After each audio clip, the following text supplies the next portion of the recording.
All right, let's go ahead and look at our I can statement. We can notice patterns in books. We've been talking about a lot of different books and sharing them and figuring out what the patterns are in those books. Let's go ahead and review a few of the books that show patterns. Are you ready?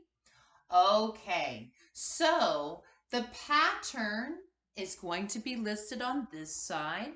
And then I have the book, a picture of the book. The front cover is here and the title is over here. Remember, we can notice patterns in books.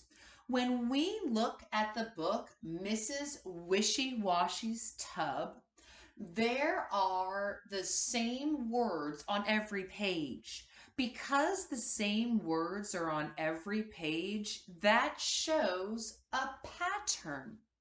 So in Mrs. Wishy-Washy's Tub, there is a pattern because it has the same words on every page. Another book that we looked at and that we enjoy quite a bit is a brown bear, what do you see? And for this book, we can remember that in each of the page, there are pattern sentences, but there are switching lines. So we know that Brown Bear sees different animals and people in Brown Bear, what do you see? That's a book that shows that it has patterns. Let's go ahead and look at another. In What's Your Sound, Hound the Hound, remember that's the Mo Willems book. In this book, there is a surprise ending. Okay, so there were patterns throughout and then a surprise ending. Some books have that too. Another way that a pattern has been shown is in If You Give a Mouse a Cookie, and some of those others, If You Give a Mouse favorites by Laura Numeroff.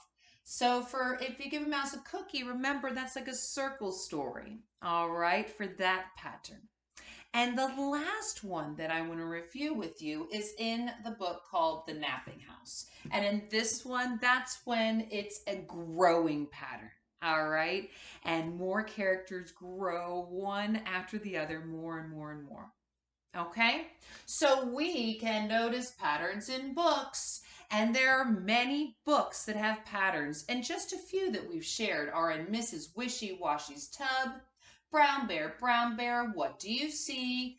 What's your sound, Hound the Hound? If you give a mouse a cookie, and The Napping House.